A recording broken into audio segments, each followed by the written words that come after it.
I still recall the dreadful day I stepped into Drake University, Des Moines, with high hopes and dreams, only to be crushed by the harsh reality of their incompetence. As I reflect on my disastrous journey, I am reminded of the adage, you get what you pay for, but in this case I got much less. Firstly, the food. Oh, the food. It was an abomination, a culinary catastrophe that defied the laws of gastronomy.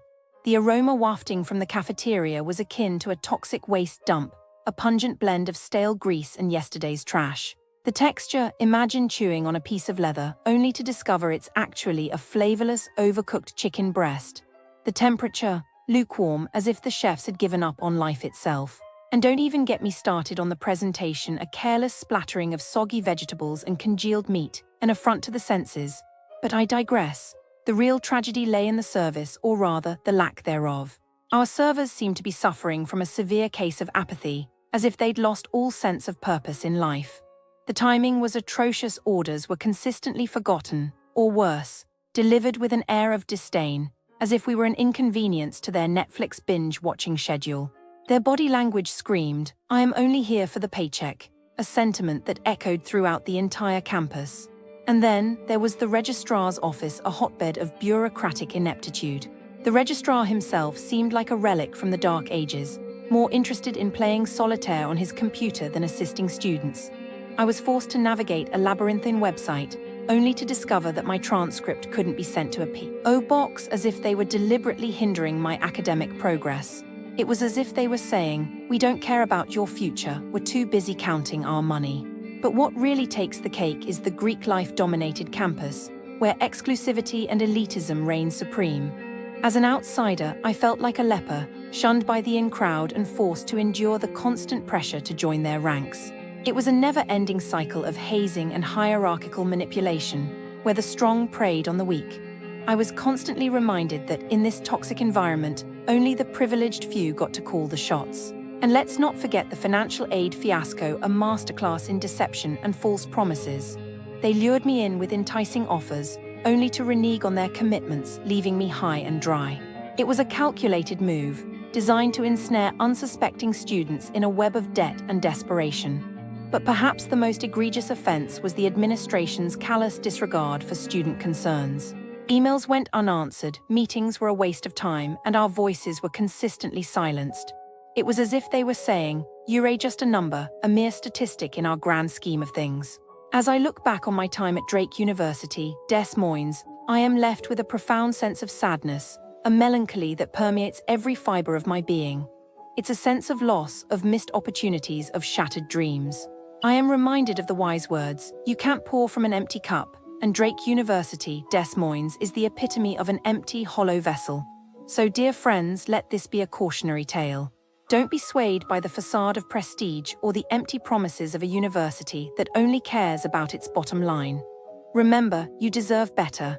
You deserve a place that values your worth as a human being, not just a cog in their machine. What are your thoughts, dear commenters? Have you had similar... Businesses near Drake University in Des Moines have a problem, a big one, and if you're planning to visit, you should know what you're walking into. Let's start with shopping. The malls here, they're not just overpriced, they're a battlefield. Jordan Creek Town Center is supposed to be the jewel of the area, but it's more like a circus where the clowns forgot to be funny. Aggressive salespeople insult customers about incurable skin conditions. Cleaning staff yell at families just for moving tables. Security harasses people with service dogs or interrogates them about military service like they're applying for clearance.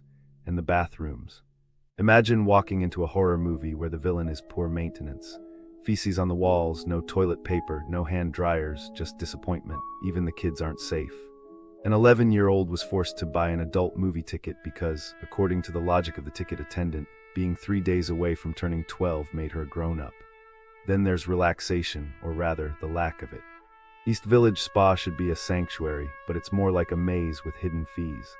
Customers get lost because the spa doesn't include its phone number and confirmation emails, then get charged for missing appointments they never agreed to. The massage chairs, more like folding chairs with delusions of grandeur. And if you're pregnant, good luck, they don't adjust their tables, so you might leave in more pain than you arrived. Hungry. Desi Bites promises Indian flavors but delivers heartburn. Their biryani, burnt, flavorless, or missing meat entirely. One customer opened a box of mutton ghee roast pulev only to find rice and regret. The staff argues with customers about whether the food is bad, first admitting it, then backtracking like they're negotiating a hostage situation. And if you complain, they laugh at you while ringing up your groceries next door. Coffee breaks. Mars Cafe is where good intentions go to die. Baristas ignore customers to chat with friends. Drinks take forever, arrive wrong, or come with free surprises, like hair in your sandwich. The coffee. Bitter, cold, or topped with an iridescent film from dirty mugs. And if you dare criticize the weak peach tea, they'll diagnose you with COVID. Worst of all, one visit ended with a customer fleeing out the back door as an employee attacked someone with a hammer. Nightlife, the bartender's handshake should be a friendly gesture, but it feels more like a slap. Bartenders accuse regulars of crimes they didn't commit, like spitting on floors, then serve 77 mystery bottles you can't even drink on site. Closing time is a surprise, arriving 2 hours early if the staff feels like it. And if you're not a single man in your 40s, good luck feeling welcome. The Cave DSM, only one review, but it says everything bad wine, worse service. So here's the truth, businesses near Drake University aren't just bad, they're unreliable, overpriced, and sometimes hostile. If you visit, bring patience, low expectations, and maybe your own toilet paper. Because around here, perfection is a myth, and disappointment is the special of the day. Businesses near Drake University, Des Moines, they can be tricky sometimes. Like, you think you're just going to a normal store, but then boom, scam. Like this one time, there was this big bank fraud thing. These people, they made fake storefronts, like, pretending to be real businesses near Drake University, Des Moines. They stole checks, opened accounts, and took so much money, like millions. And tourists. Yeah, if you're here for just 2 weeks and need to cash a check or use a bank, you could be walked right into one of those fake places. They looked real, but nope, just scammers. I bet the people who got tricked felt so stupid after, but it's not their fault. The scammers probably got caught, though. 18 people. That's a lot. They're definitely in jail now. And then there's this other thing, like a university employee stealing from a campus store. Near Drake University, Des Moines, UD think, oh, it's safe, it's a school thing. But no, this manager took almost $1 million. Just took it, for years. Tourists wouldn't know, right? You go to buy something and who knows where that money is really going.